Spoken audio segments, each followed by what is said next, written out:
What's up, everyone? Today we have a story about the dark web, so get yourself some snacks and let's get into it. I sat at my desk, the glow of my computer screen the only light in the room. My apartment was quiet, too quiet. The hum of the refrigerator in the next room was the only sound that kept me grounded. Outside, the city never seemed to stop. Even at night, the distant sound of traffic, honking horns, and muffled voices reached me through my cracked window. But here, in this little corner of my world, there was only the screen in front of me. I'd always been fascinated by the deep web. I wasn't a hacker or anything, but I enjoyed the anonymity it offered, the sense of walking through a digital underworld where the usual rules didn't apply.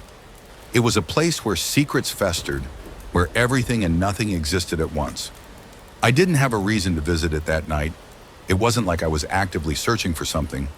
But as I scrolled through a random forum on urban legends, I clicked on a link. Live, Dark Despair, it read. The name itself was enough to spark my curiosity. I wasn't naive enough to think this was some deep philosophical discussion about life's darkness or some art project. No, the title was too blunt, too jarring, and I was drawn to it for that very reason. The post didn't offer much else, just a cryptic message from an anonymous user saying, "You'll regret it, but you'll want to see it." There was no explanation of what it was, no description, just the link itself. I hovered over it, thinking I might just skip it, but something nagged at me. Maybe it was the isolation of the night, the way the apartment felt like it was closing in on me, or maybe I was just looking for something to pull me out of the monotony. I clicked. The page loaded slowly, the screen flickering with static, and I found myself staring at a black video feed. It was grainy, low resolution, the kind of poor quality you'd expect from a hidden camera. The only thing visible in the frame was a dimly lit room. The walls were old, peeling, and the floor was littered with what looked like dust and discarded debris. A single flickering light bulb hung overhead, casting erratic shadows that danced across the walls like ghosts. At the center of the room was a man. He was tied to a chair, his hands bound tightly behind him. His face was partly obscured by shadows, but the fear in his posture was undeniable. He trembled, slight movements that hinted at pain or exhaustion, or both. The camera angle was strange, too far away, as if someone was intentionally keeping the viewer at a distance, as though the entire scene was designed to feel uncomfortable. I squinted at the screen. The man's eyes, wide, desperate, and searching, darted around the room, constantly scanning, as if he was looking for something or someone. I felt a knot tighten in my chest, a sense of dread building in my stomach. It was just a video, I told myself. It had to be. But then the man's gaze snapped to the camera. His eyes locked on me, piercing through the static. I froze. There was something familiar about them, something hauntingly familiar. His features were obscured by the poor lighting, but there was no mistaking it. Those were his eyes. I'd known those eyes for years. Jake, my best friend. The realization hit me like a punch to the gut. Jake had been missing for weeks. No one knew where he was, and no one had heard from him. His family had been frantic. The police had no leads. Everyone assumed the worst. I had tried everything, calling his phone, texting, emailing, even driving by his apartment in a vain hope of finding him. But there was nothing. He had simply vanished. And now here he was, in some unknown, terrifying place, bound and helpless, staring back at me from the screen. I shook my head, trying to deny what I was seeing. But it was him. There was no mistaking it. His face was pale, his lips cracked, and his hair was matted with sweat. He looked thinner, like he hadn't eaten in days. But it was him. It was Jake. I glanced down at the chat window on the side of the stream. It was moving rapidly, a blur of usernames and messages that seemed to be entirely irrelevant. Random texts that I couldn't make sense of. But then I saw something that caught my attention. "Is that Jake?" The message flashed on the screen for only a split second before it was lost among the others. I quickly typed into the chat, "Jake? Is that you?" My hands were shaking as I hit send. I hit refresh, but there was no response. The chat was moving so fast it was impossible to keep up. I typed again, Jake, please, answer me. The man, Jake, shifted slightly in his chair. His eyes never left the camera, as if he was trying to convey something. I leaned closer to the screen, heart pounding, desperately searching for some sign of recognition, some hint that he could hear me. Then something happened. Jake's lips moved. His mouth formed a single word, but the sound was garbled. The feed was too glitchy, the static overpowering. I couldn't hear anything. He tried again. His lips moved, this time more urgently, but the sound never came through. I leaned forward, almost pressing my face against the screen. Jake, please. I typed it again, desperate. Tell me where you are. Are you okay? The feed flickered again, and then there was a moment of clarity. The camera angle shifted just slightly, enough to show the full length of Jake's body. I could see that his legs were bound as well, his feet strapped tightly to the legs of the chair. He was shaking, but it wasn't from the cold. It was something else. Fear. And then, before I could react, the feed cut out. My heart stopped. The screen went black, and I was left staring at nothing. I stared for what felt like an eternity, hoping the feed would come back, that the screen would flicker to life, that I'd hear his voice or see his face again. But it didn't.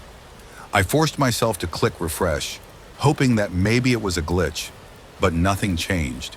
It was as if the entire stream had vanished. My mind raced. What had I just seen? Was it real? Was it some sort of elaborate prank? A sick joke? Number. This felt different. It felt too real. The fear in Jake's eyes. That wasn't fake.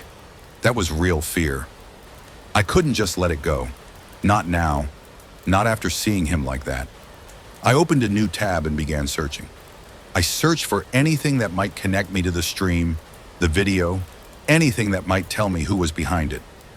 I had to know where it was coming from. I had to find Jake. The deeper I dug, the more unsettling it became. I found the metadata for the stream, a hidden address buried in the code. It led to an encrypted email address, and below it, an IP address. It was a lead, a thread that I could pull on, hoping it would unravel everything. Before I could dive any deeper, I received a message. Stop looking. It was brief, vague, but it sent a shiver down my spine. My fingers hovered over the keyboard, frozen in place. I quickly minimized the window. A warning, a threat. But I wasn't going to stop. I couldn't stop. This was Jake, and I was going to find him. I had hardly slept. The events of the previous night had left me restless, my mind too wired to settle. The moment I realized Jake was alive, or had been, I couldn't turn away. I had to know more. I had to understand what was happening to him, why he was there, and who was behind it all. The cryptic warning message that had flashed on my screen haunted me. Stop looking, but I couldn't stop. Not after seeing Jake's face, the terror in his eyes. This wasn't just some twisted prank. This was real. Someone had taken him, and someone had been controlling his fate for far too long. I couldn't help myself. I dove back into the dark web, deeper than I ever had before. This was no longer just a curiosity. It was a mission. The knowledge that Jake was somewhere in that world, somewhere on those streams, consumed me. I didn't know where to start. The dark web is a labyrinth, an endless expanse of sites hidden behind layers of encryption and obfuscation. To the untrained eye, it looks like a wasteland. Random forums filled with spam and conspiracy theories, isolated marketplaces dealing in illegal goods, and hidden message boards that seem to exist only for the sake of secrecy. But lurking beneath that surface were pockets of much darker activity. I had seen enough in the past few days to know that the live stream I had stumbled upon was only the surface of something far more insidious. The name of the stream, Dark Despair, felt like a warning, but I had no choice. I had to follow it. I opened my browser and navigated to a familiar encryption site, then accessed an old deep web directory I had bookmarked months ago, one that offered access to a handful of verified hidden forums. It was the closest thing to a safe haven I knew in this world of shadows. I searched for anything related to Dark Despair or Hades networks. The more I searched, the more links I clicked, the deeper I sank into this subterranean world. Most of what I found was disturbingly typical. Dark market vendors selling illegal drugs, counterfeit currencies, and hacking services. But then something caught my eye. A forum titled The Price of Flesh. I hesitated. The title alone sent a cold chill down my spine. I clicked. The page was encrypted. The content a series of broken posts interspersed with cryptic warnings. Don't trust the links. The game is always watching. This is the price you pay for your curiosity. A sense of unease crept over me, but I couldn't look away. I found a thread that seemed to reference something I had already seen. The Dark Despair Network. Beneath the thread title was a series of replies filled with distorted comments, some in broken English, others filled with crude, unsettling images. Someone had posted a link. I clicked it. The new stream was even darker than before.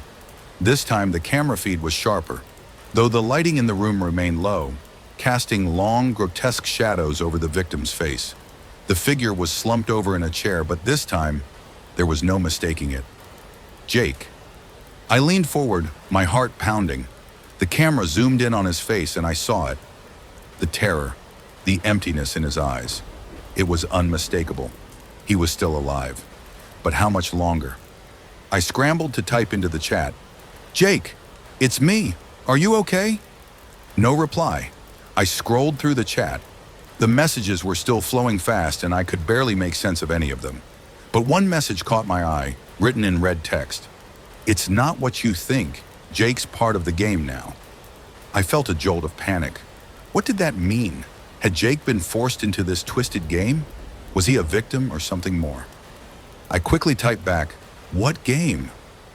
The feed froze for a moment and the entire room seemed to quiet. For a few long seconds, I wondered if everything was about to cut out again. But then Jake's face shifted, a brief flicker of recognition in his eyes. He opened his mouth, but no words came out. It was like he was trying to speak, trying to tell me something, but the camera wasn't picking up the sound. He looked exhausted. His face was gaunt, his hair matted against his forehead. His eyes, once full of life and excitement, now seemed distant, hollow, like he had seen too much. He mouthed something. The message was clear, even if I couldn't hear it. "Help me." But before I could react, the stream cut out again. I stared at the empty screen, my heart racing. It was the same damn thing. Moments of clarity, a fleeting connection, and then nothing. But this time, I couldn't stop there. I had to know more. I began looking through the metadata again, trying to trace the live stream's origins. The deeper I went, the darker the path became. The hours bled into one another. I found hidden threads on encrypted forums, discussions I couldn't fully comprehend, all centered around a network I had never heard of before. Hades Networks. The name appeared repeatedly in messages, along with cryptic posts about the game. Some claimed it was a competition, others referred to it as a ritual. But the one thing they all had in common was that they seemed to be talking about human suffering. Real, physical suffering. I dug deeper, obsessively clicking on link after link. Finally, I found a direct reference to what I had seen. Dark Despair, the live auction. This was it. I clicked the link, but it led to a dark page with a countdown timer. The screen was black and there were no visible images, only a few lines of text that were filled with cryptic messages about bidding, decisions, and control. Then a final sentence written in bold, "The game is in your hands." Beneath the text, the countdown continued to tick, silently counting down the minutes. I felt like I was being drawn into a web that was too deep to escape. Whoever was behind this was playing a game, and I was only a spectator. For now. But it didn't make sense. How could Jake have become involved? Why would he agree to something like this? I knew him. We had been friends for years, and he wasn't the type to get involved in anything this dangerous. At least I thought he wasn't. But as I clicked through more and more links, reading through messages from users who had participated in previous games, I began to understand. Jake had volunteered. Maybe not willingly at first, but he had chosen to take part in something much darker than he could have imagined. The more I dug, the more the pieces of the puzzle fell into place. I found archived videos, old live streams, and even some chat logs between players. There were messages about choices, about voting on the victims' fates. Some participants spoke about the thrill of having control over life and death, about the satisfaction of making someone beg for their life while you decided their fate. I felt bile rise in my throat. This wasn't just about money or power. It was a sadistic game designed for one thing: entertainment. But why was Jake involved? Why had he been taken? And more importantly, why hadn't he escaped yet? A new message popped up in the chat for the stream I was watching. It read, "You want to help him? There's a price." My breath caught in my throat. The message felt like a warning, a threat. But who had written it? Was it directed at me? Or was it someone else? Someone who knew what I was trying to do? I had to keep going. I couldn't stop now. I didn't sleep. I couldn't. The terror, the weight of what I had uncovered, had wedged itself into my brain and refused to leave. I had found Jake on that stream. No mistake about it. His face, hollowed with exhaustion and fear, still haunted me.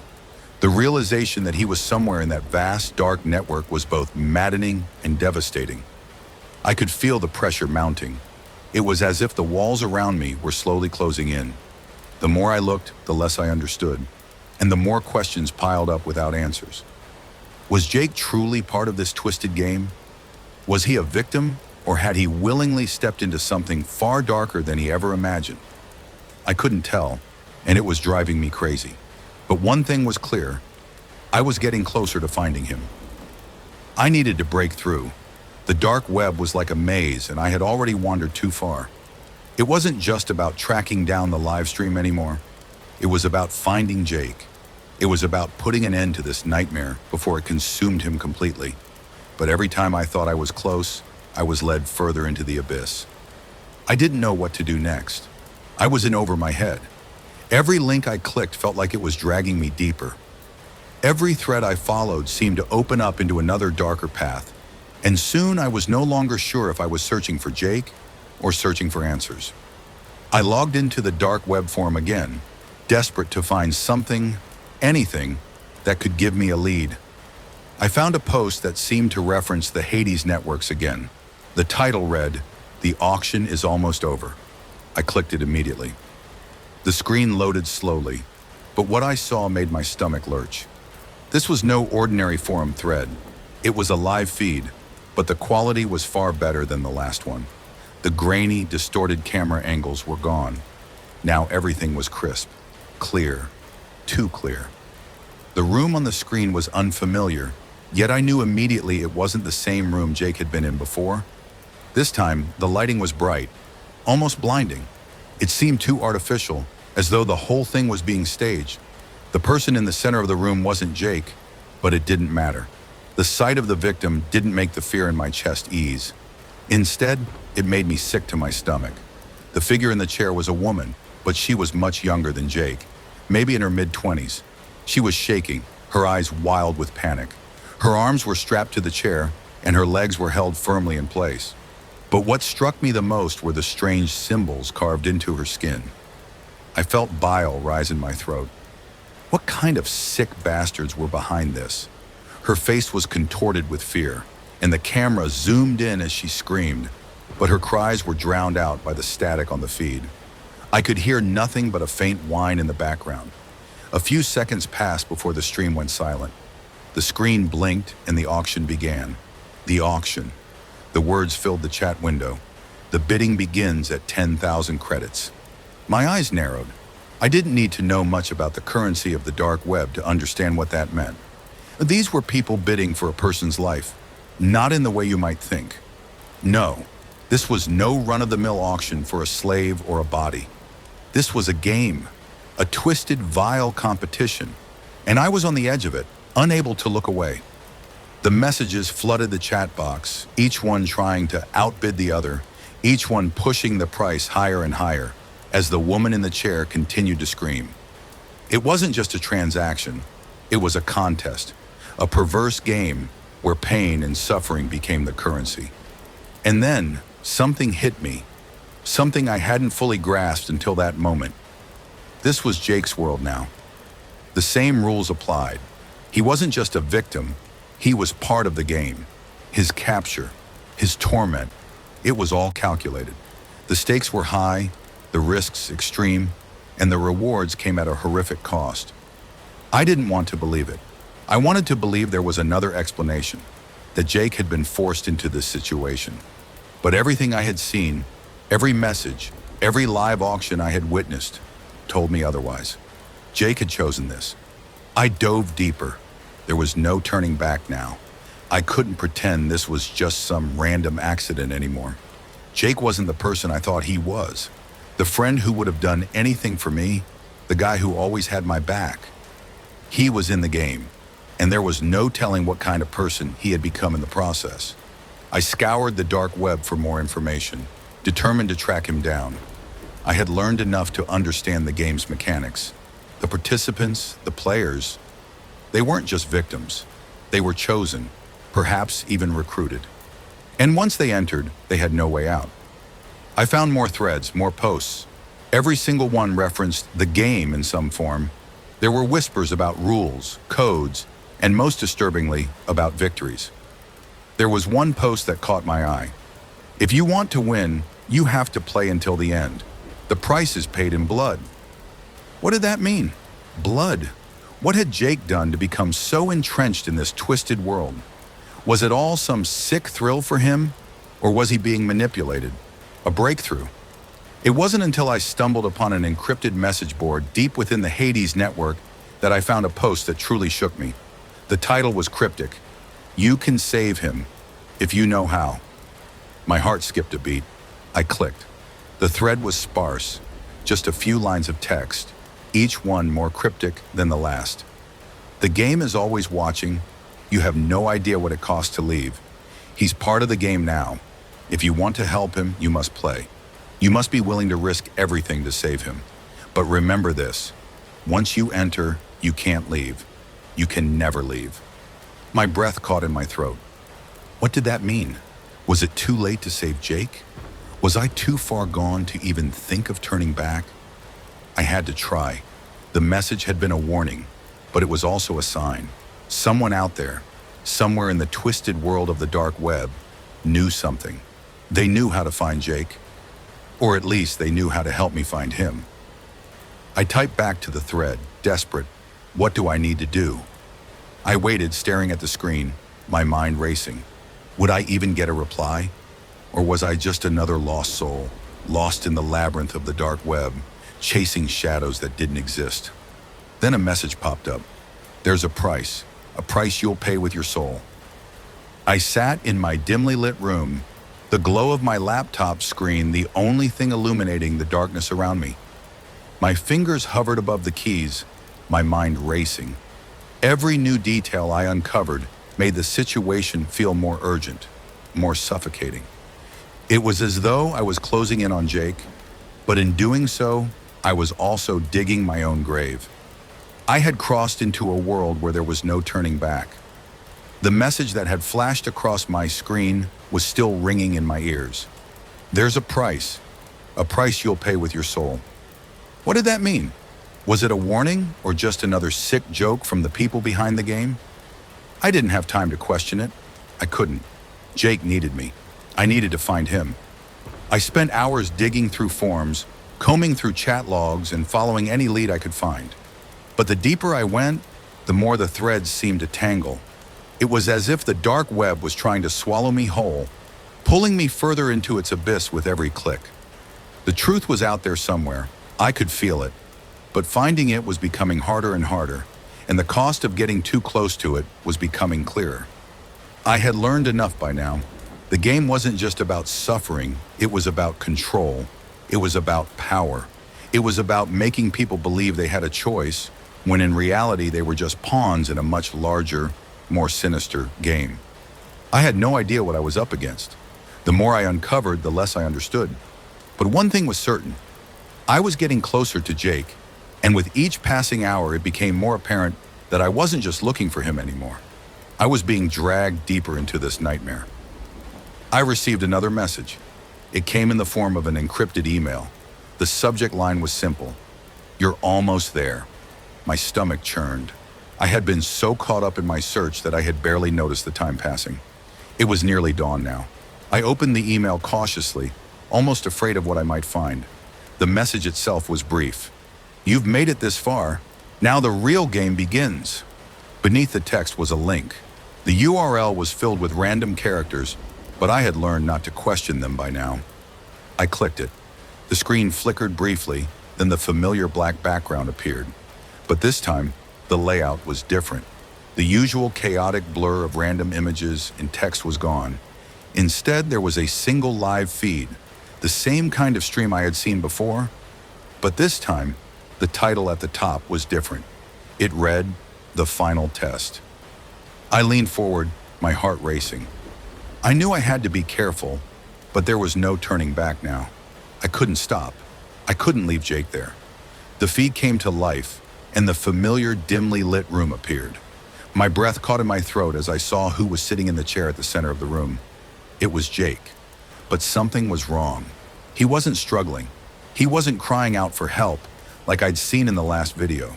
He was still, too still. His body was slumped forward, his eyes closed. I blinked hard, trying to shake the feeling of dread that was crawling up my spine. Was he unconscious? Dead? The feed zoomed in, and I saw something else. Something that made my blood run cold. Around his neck was a strange, thick chain, attached to a metal collar. The collar was adorned with strange symbols, etched deep into the metal. It wasn't the first time I had seen symbols like this in my search, but seeing them on Jake made it all too real. Then the camera shifted again, revealing the room more clearly.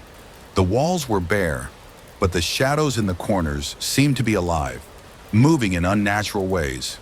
The eerie hum of the camera's static filled the silence, and for a moment, I thought I heard something. A whisper. "You're close. Come play." It was a voice that wasn't Jake's, but the words were clear. "Come play." I felt my stomach drop as the cold realization hit me. I was part of the game now. They had been watching me. They had been leading me here, step by step, into the heart of the nightmare. I wasn't the only one watching. The chat on the stream began to fill up with messages, hundreds of usernames flooding the screen. Each message was more cryptic and disturbing than the last. Some of the users seemed to be commenting on the live feed, while others were offering bets, making predictions about what would happen next. I scrolled through the messages, looking for anything that could help me understand what was going on. "He's a piece now. Do you know the rules? The game is in your hands." The messages were taunting me, mocking me, but there was something else too. A new message appeared in the chat, one that made my blood run cold. "It's your turn." I didn't have time to think. I didn't have time to understand what was happening. A countdown began to tick in the corner of the screen, a digital clock marking the seconds. "The final test," it said. The numbers were ticking down, each second feeling like a hammer to my chest. I realized then that the game wasn't just about Jake, it was about me. The timer reached 0. A loud mechanical sound echoed through the feed, followed by an unsettling silence. Then Jake stirred, his eyes opened slowly, as if he had been in a deep sleep. For a long moment, he just stared at the camera, unblinking, as if trying to understand what was happening. The air was thick with tension, and then he spoke. "You shouldn't have come." His voice was weak, cracked. It sounded like he hadn't spoken in days, maybe longer. But even then, there was a sharpness to it, a warning that sent a chill down my spine. My fingers trembled as I typed back, "Jake, I'm here. I'll get you out." I swear he didn't respond. Instead, the camera shifted, revealing something new. In the shadows, I saw the outline of a figure, a tall silhouette standing just outside the camera's view. It was cloaked, its features hidden by the darkness. But then it moved closer. The figure stepped into the light, and my heart stopped. It wasn't just a person, it was another player. But unlike Jake, this one was different. His face was obscured by a strange mask, like something out of a horror film. A face twisted into an agonizing scream, permanently frozen in place. The figure reached out, and a long gloved hand grasped the chain around Jake's neck. The words that followed were clear, chilling. "It's time!" The figure yanked the chain, pulling Jake upright. His body jerked in the chair, but he didn't resist. The mask-wearing figure pulled him forward, toward a strange pedestal in the corner of the room. There I saw something I could never have anticipated. It was a button, a large, glowing red button. The figure's hand hovered over it. I couldn't breathe. The atmosphere was thick, suffocating. What was happening? Was this part of the game? The decision? I watched, my pulse pounding, as the figure's gloved hand hovered over the button. It seemed like the game was giving me a choice. I had to decide. Would I press the button? But pressing it didn't mean helping Jake. Number it meant something else. The chat was flooded with messages. Will you play? Will you save him? Or will you let him die? I didn't know what would happen if I pressed that button. I didn't know if it would end Jake's suffering or make it worse. But there was no time to think. The figure's hand moved, and before I could stop it, the button was pressed. The moment I saw the gloved hand press the button, everything around me seemed to freeze. Time itself felt suspended. The glow of the red button that had just been pressed lingered on the screen like a haunting specter, casting long shadows in the room where Jake sat bound and helpless. The live stream had gone dark. I sat there staring at the screen, heart pounding, unable to comprehend what had just happened. The chat, once filled with twisted messages from other viewers, had gone eerily quiet. No new posts, no comments, nothing. It was as if the whole world had suddenly gone mute. And in that silence, the weight of what I had done, or failed to do, began to sink in. The screen flickered. A new feed appeared, clearer than before, as if some hidden curtain had been lifted, exposing me to the truth I was too afraid to see. The room where Jake had been tied to the chair was now completely illuminated, but it looked like a nightmare. The walls were covered with dark symbols, symbols I had seen before in my research, but this time they felt more personal, more alive. Jake was still there, his body limp in the chair, but his eyes were wide open now, staring at the camera. It was as though the press of the button had brought him back to life, but not in the way I had hoped. There was no gratitude in his eyes, no relief, only horror. He stared straight into the camera, his expression a mixture of disbelief and sorrow. And then he whispered something. "You shouldn't have played." The words sent a chill down my spine. What had I done? I felt my heart race as I tried to decipher his expression. His mouth moved again, but this time it was louder, clearer. His voice, hoarse and cracked, echoed through the static of the feed. "This isn't you. This isn't who you are. Don't you see?" Jake's body convulsed suddenly, his muscles spasming like something out of a nightmare. He looked like he was in pain, but his eyes remained fixed on the camera, on me. I watched in horror as the mask-wearing figure from earlier stepped forward into the frame again. The figure, as silent and menacing as before, leaned in close to Jake. Its gloved hands reached out, forcing Jake's head back. The figure's voice was low, distorted. "Time's up." The darkness in the room deepened. Before I could react, everything around me changed again. The live feed began to warp and flicker, like something was tampering with the signal. The screen distorted in ways I couldn't explain. It was as though the very fabric of reality was bending and breaking before my eyes. I was frozen. The trap had been set, and I had walked right into it. But what was the trap? What was this game that I had been led into? Jake's image flickered in and out of view, his face distorting into horrific shapes. He opened his mouth as if to speak, but instead a loud guttural sound echoed from the feed.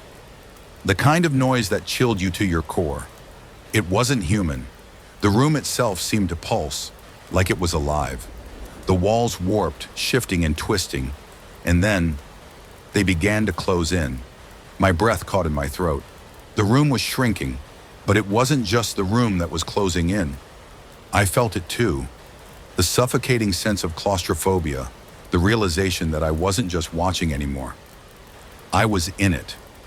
I was part of this nightmare. I had made my choice. I had pressed the button, and now the game was playing with me. The feed cut out entirely. For several long moments, I stared at the black screen, my breath shallow, my hands trembling.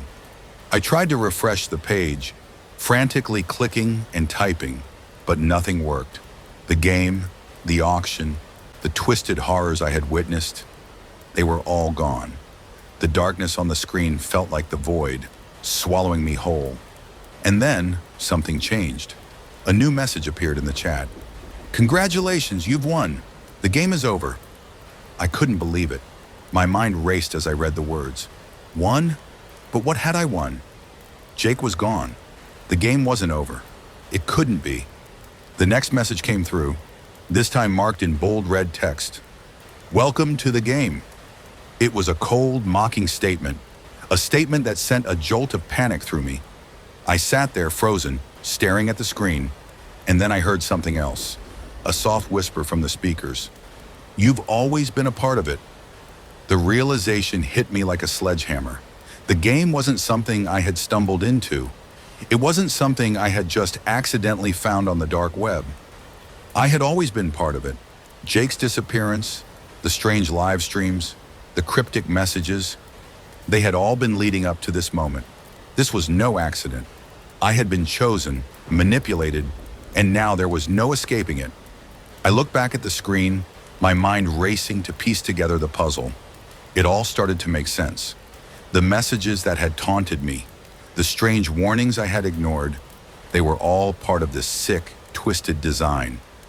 The game wasn't just about tormenting its players. It was about testing them, breaking them down, and ultimately drawing them into a world they couldn't escape. Jake had been the first, but I was the second, and the third. The game had begun long before I ever knew it. A new feed appeared. This time the room was dark, but I could make out the outline of a figure in the center, a chair, empty except for the chain and the symbols engraved in the metal. The room seemed to pulse with an almost tangible malevolence, and the air felt thick, charged. And then I saw it. At the center of the screen, next to the chair, was a strange object, a mask.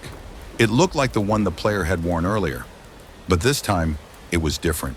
It was more intricate, more terrifying. It was my mask.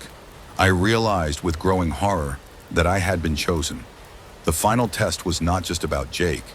It was about me. I had pressed the button. I had made the choice. Now I was the next player. I wasn't a spectator anymore. I was part of the game, and there was no way out. The final message arrived. "You've played your part. Now you are one of us." The screen flickered one last time, and the image of the room filled the entire feed. I saw the chair again, the mask, the symbols. But the last thing I saw before the feed cut out completely was a figure moving toward me. The shape, no longer a mask, but a face I knew all too well. Jake's face. And then everything went black.